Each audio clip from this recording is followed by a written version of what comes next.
Welcome to Day 3 of AI Week 2023. We are delighted to have you join us from all over the world for this special virtual edition of AI Week 2023. Whether you are in Israel or abroad, in your office or at home, we promise you a day packed with real-world case studies and pioneering research.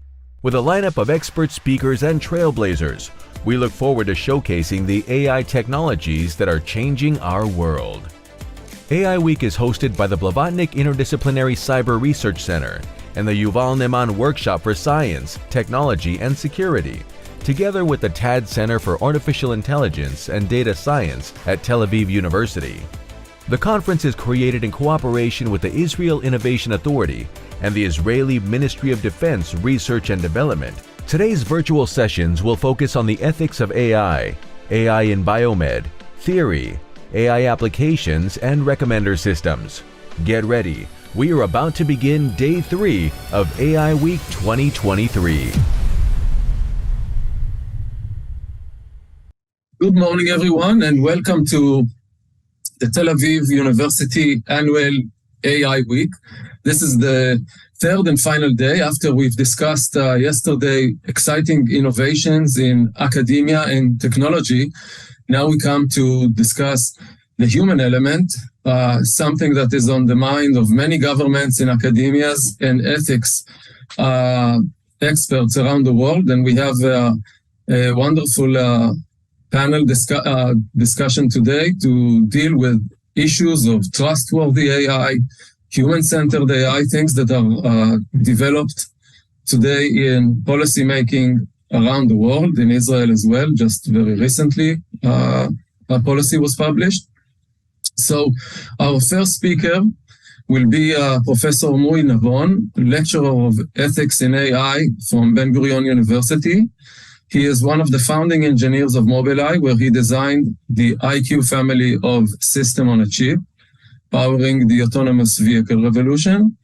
But for the context of today, he's not only a computer scientist, but also an ordained rabbi who has published numerous articles on Jewish law.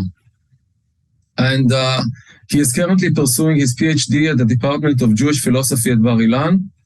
And he will talk to us today about autonomous weapon systems and human dignity.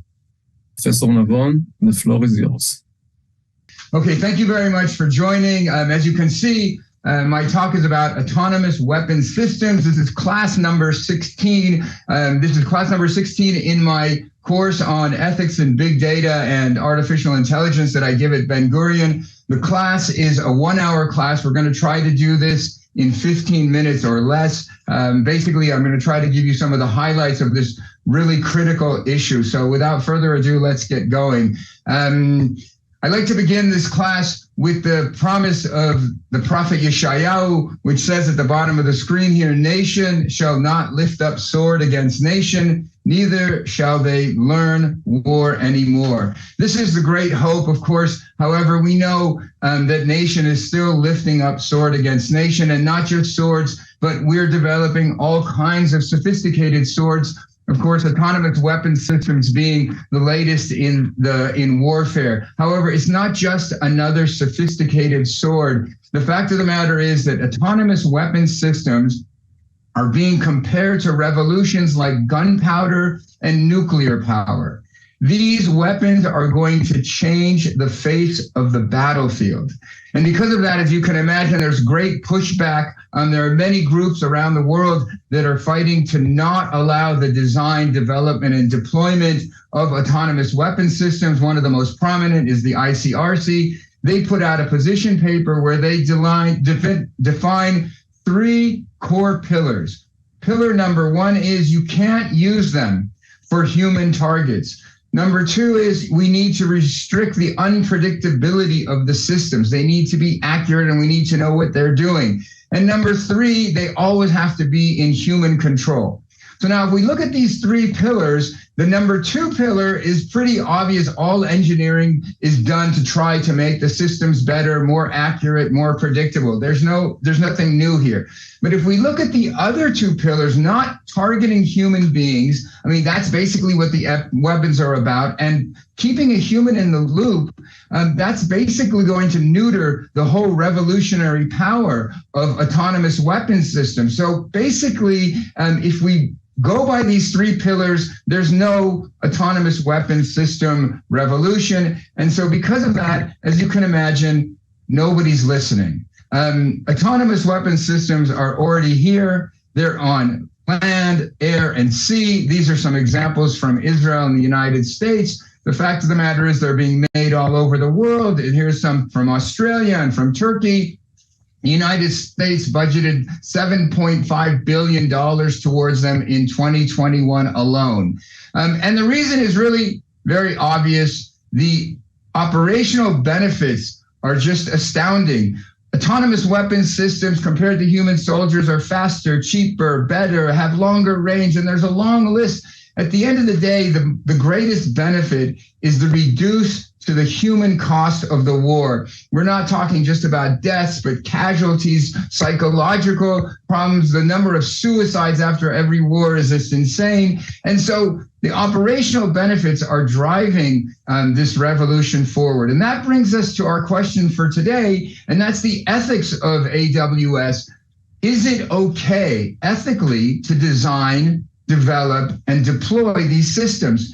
And for that, we go to just war theory. Just war theory is basically an international convention that started already with Plato and Aristotle, went through Christendom and the Geneva Conventions, and today we have what we call just war theory, where we try to discuss if declaring war, ending war, fighting the war is done in a just way. The fighting the war in a just way is known as jus in bello. How do we conduct the warfare justly? And it's composed of basically 3 or 4 criteria. You have to have distinguish between combatants and non-combatants, proportionality, you can't use excessive force, necessity, you can only do things for the sake of the war campaign, and finally, somebody needs to be responsible for what goes on the battlefield. So how does that play in with autonomous weapons? So basically, there are 3 mistakes that these autonomous weapons can make. They're really 3 mistakes that even a human being can make in any scenario. There are empirical mistakes. Empirical mistake is I'm looking at a guy and he's holding a umbrella, but I mistook it for a gun. That's an empirical mistake. I was looking at the actual circumstances and I was wrong. There are practical mistakes. I saw the guy, he's holding a rifle. I took aim, but I twitched, I sneezed, I missed, I shot the wrong person. That's a practical mistake. And then finally, there's the genuine moral mistakes. Moral mistake is that I didn't understand the circumstances. I didn't understand that it wasn't allowed morally for me to take the shot.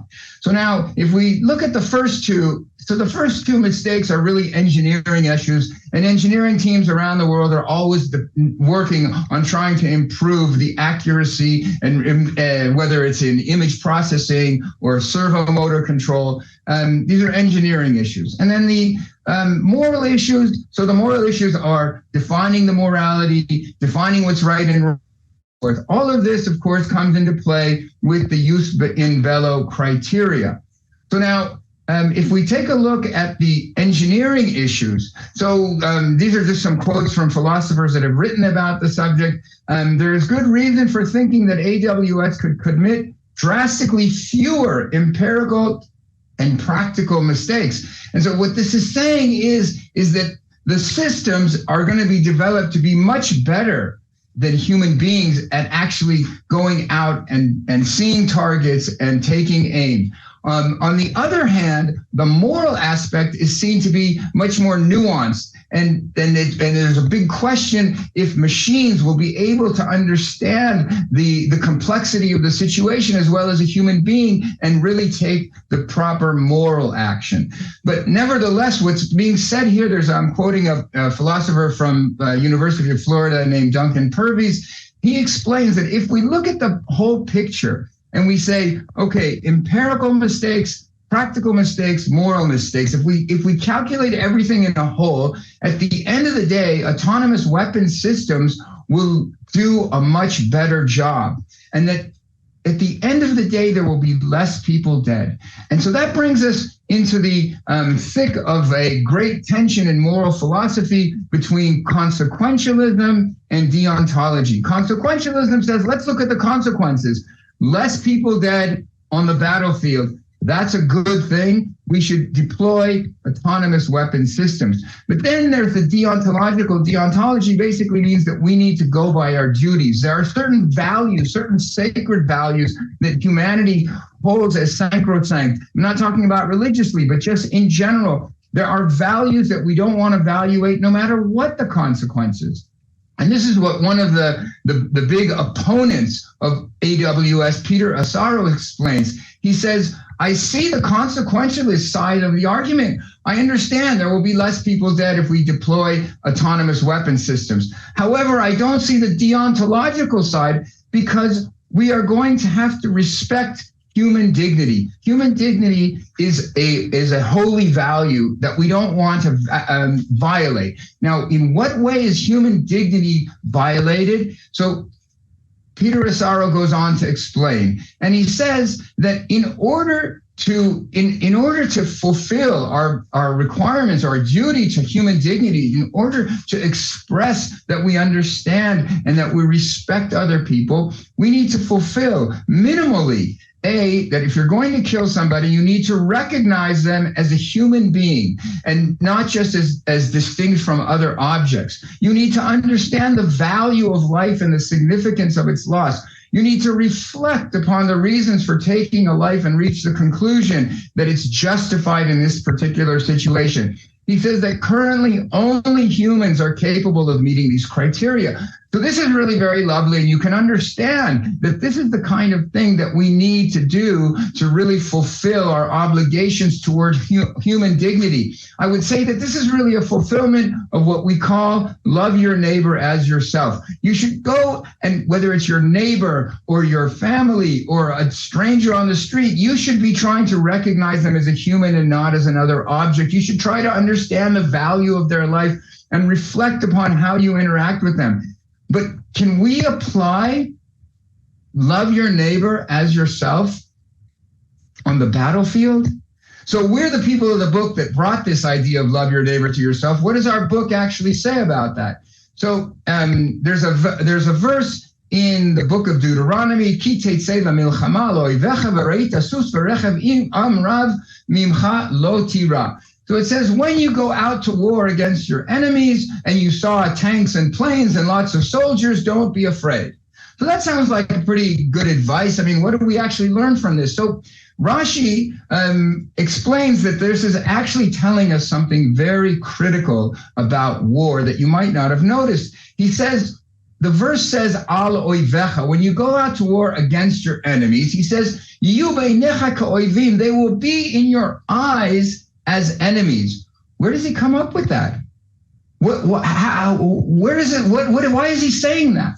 So the Siftei Hachamim, which is a commentary on Rashi, explains. He says, "De'im lo ken, lama lei lemichtav al oivecha, v'dai im yetzu lemilchama lo yetzu al ha'ovim." So he says Rashi is coming to explain something very interesting in this verse, that the words against your enemy have no place here. They're seemingly superfluous, because when I go out to war against my enemies, the Siftei Hachamim says, would you go out to war against your friends? Of course you're going out to war against your enemies. You don't need these words. The verse could have easily said, when you go out to war and you see planes and tanks.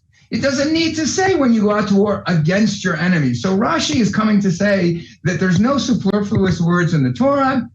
They're obviously coming to teach us something. What they're coming to teach us is that you need to see these enemies as your enemy and not be thinking, I need to reflect on the reasons, I need to understand the value of the person's life. So now you'll say, why are you being so brutal? Why not? Peter Asaro is being very good. This is the way we should look at all humanity, even on the battlefield.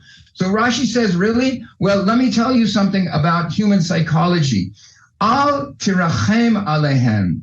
You cannot have mercy on them. Ki lo yirachamu alecha, because they will not have mercy on you. If you stop to reflect on the value of life, on what you're doing and who these people are, etc., those will be your last reflections. And so there are many commentators that bring this idea. At the end of the day, Judaism distinguishes between wartime ethics and peacetime ethics. And here I have a lot of sources, but really the main one is Rav Kook, and he says, the milchama b'hilchot tzibur shani. The laws of war are entirely distinct from the laws of peacetime. And so you can't learn from one to the other. And that helps us to understand this idea of human dignity, because human dignity is also distinct whether it's a peacetime versus wartime. I think it's a category mistake to try to apply the ideas of human dignity at peacetime to wartime. At peacetime, you have to reflect on the value of an individual, whether they're, like I said, your family, your friends, or strangers on the street. We have a duty of la'afta l'recha kamocha. We have to see them as a thou and not as an it, in the words of Buber. However, at wartime is completely different. The dignity of people on wartime, the Abarbanel says, at wartime, dignity is fighting with great bravery. The Tzitz Eliezer says every soldier is obligated to sacrifice themselves. And I could bring so many examples throughout Jewish history of sacrifice, but perhaps the most prominent modern example is that of Roe Klein, who famously threw himself on a hand grenade to save his entire troop. His body was blown to smithereens. That is not a dignified way to die in peacetime. However, I can't think of a more dignified way to die in wartime. And so I conclude, soldiers in battle cannot be vouchsafed a dignified death in the peacetime sense. However, because it does not exist, it matters little if one is stabbed or shot, burned or butchered. None can be thought of as dignified, whether executed by man or machine. The dignity is in the act of dying for one's country, for one's values, for one's people. And so we return to Yeshayahu and the great hope that we will stop learning war and not lift sword. The nation will not lift sword against nation. Today, as I said, artificial intelligence is being used for more sophisticated swords. Ezrat Hashem, God willing, artificial intelligence will help us to resolve our conflicts before we ever get to the battlefield. Thank you very much. Thank you for a very interesting and illuminating talk. So we have some questions for you. The first one is seems some sort of discrepancy between the way you discuss the Jewish law of war and the internationally accepted law of armed conflict that you mentioned in the beginning. And if you could relate to this issue, because it's one thing to use Jewish law as inspiration for how ethics should develop, but the question from a more acceptable right. Okay. I mean, first of all, Judaism definitely abides by international law. Even in the Torah, we learn that we have to abide by international treaties as long as, all sides are abiding by them. It is specifically about the criteria of use in bello. Autonomous weapon systems abide by them, and Judaism is saying that we also wish to use them. I think the only question you might think about is, if maybe this is what you're referring to, is that, for example, Rashi could have never imagined autonomous weapon systems. Rashi was living in the time of the Crusades when they were literally using swords. But nevertheless, what he's saying has absolutely nothing to do with the actual weapon that's being used. Rashi is giving an insight in human psychology, which, as far as I know, is still valid to this very day. No, but it would appear that sort of logic, I think we have to end, but I do want to say that I'm not sure that the Rashi logic is coherent with the way that we look at the rights of people and soldiers during armed conflict. So I mean, this is the comment I wanted to make, and this doesn't have anything to do with autonomous weapons. It's just. I see. Yeah, I mean, look, Rashi is saying that if you apply mercy in the battlefield, you will be dead. Yeah. Yeah, but anyhow, thank you for a wonderful exposition of the topic, and I think it's, of course, this is the type of discussion that we can have between humans regarding our moral ethics and beliefs. So thank you so much. We move right on.